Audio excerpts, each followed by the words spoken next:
Eu sou Denise Ramalho, sou pesquisadora do Instituto Interdisciplinar de Leitura, onde funciona a Cátedra Unesco de Leitura da PUC-Rio.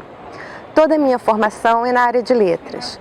E um dos grandes encontros que essa minha formação em letras e na pesquisa me permitiu foi com a obra da Lígia Bojunga, que foi tema da minha tese de doutorado. E hoje estou aqui para falar um pouquinho sobre a contribuição da Lígia para a literatura infantil e juvenil.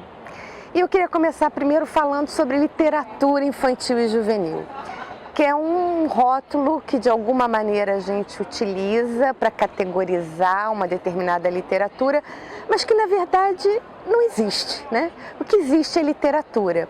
Por isso é tão importante que a gente tenha em mente que a boa literatura é para todo mundo.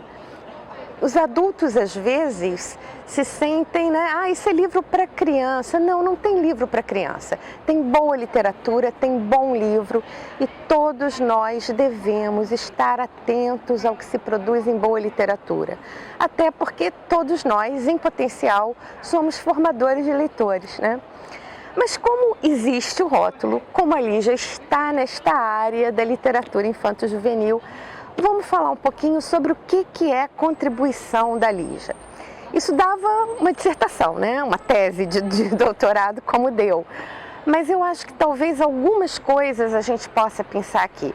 Uma das coisas importantes da Lígia, e aí eu queria destacar o Bolsa Amarela, é o leque temático que ela abre para jovens leitores. Por exemplo, na Bolsa Amarela, que é um livro do final dos anos 70, ela está discutindo a questão de gênero. Ela apresenta a Raquel, que é uma menina que queria ser menino, e que sublima todas as dificuldades daquele momento, transformando as suas vontades, uma delas é de ser menino, em ser escritora. Portanto, a criação como um meio de transformação. E essa é a outra grande chave da obra da Lígia, porque na medida que ela vai colocando os seus personagens, a sua literatura, nesse lugar de que a literatura transforma, ela faz uma verdadeira revolução.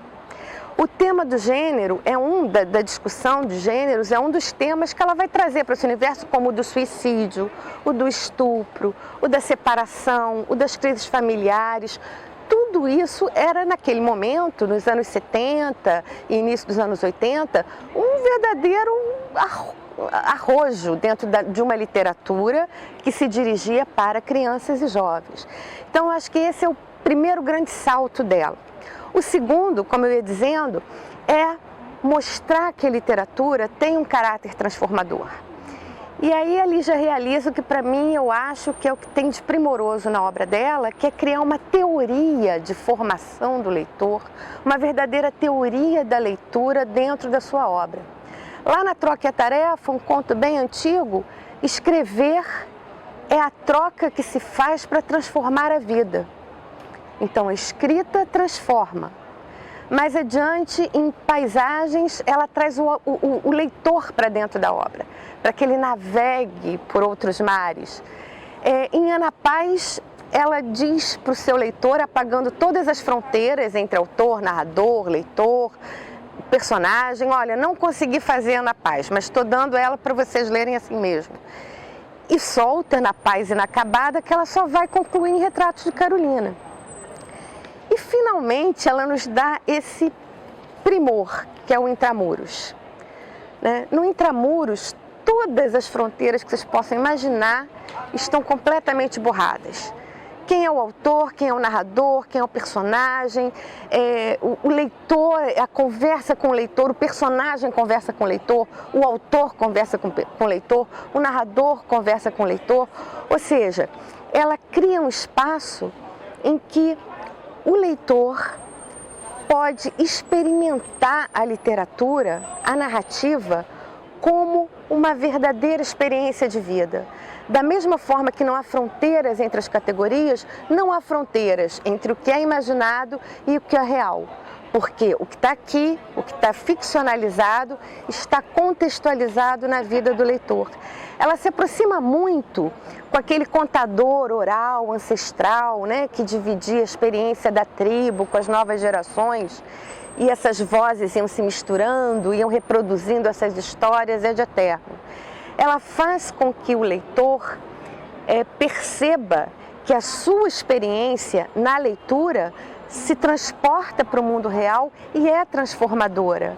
Quando o seu autor diz que vai rasgar o que escreveu, que isso que você está lendo não é um livro, porque está indo para a cesta de lixo que ela está rasgando, isso é uma provocação para o leitor, no sentido de que a criação também é um processo de leitura, também é um processo participativo de muitas vozes.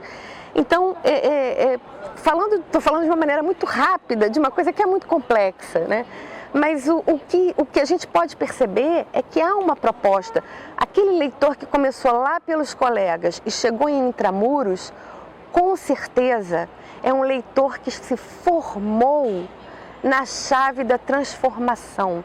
É um autor que se forma e se transforma na leitura e pela leitura.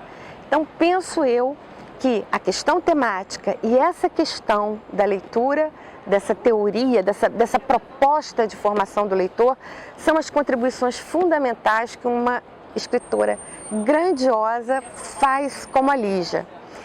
E, portanto, quando a gente pensa no trabalho da biblioteca e do acervo com a Lígia, é muito importante que essas coisas estejam em mente.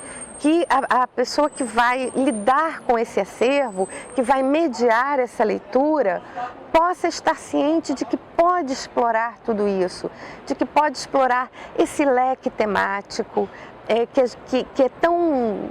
Até nos dias de hoje, continua, apesar de tantos livros hoje falando de assuntos que a Lígia já falava lá atrás, ela fala com uma propriedade, sobretudo numa linguagem muito própria, né? Ela tem uma estética muito própria.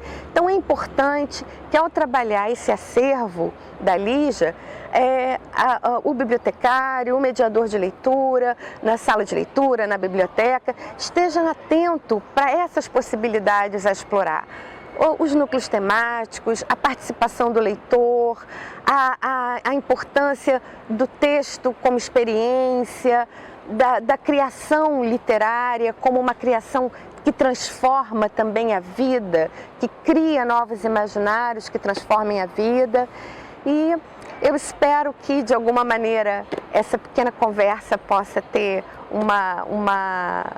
despertado, né, esse interesse por esses outros caminhos na Lígia e ficar com isso em mente. Formar leitor não é só fazer com que um leitor goste de ler, é fazer com que ele reflita, repense, interaja, reconheça a sua experiência de vida no que lê e o que lê na sua experiência de vida e, sobretudo, se torne um cidadão transformador.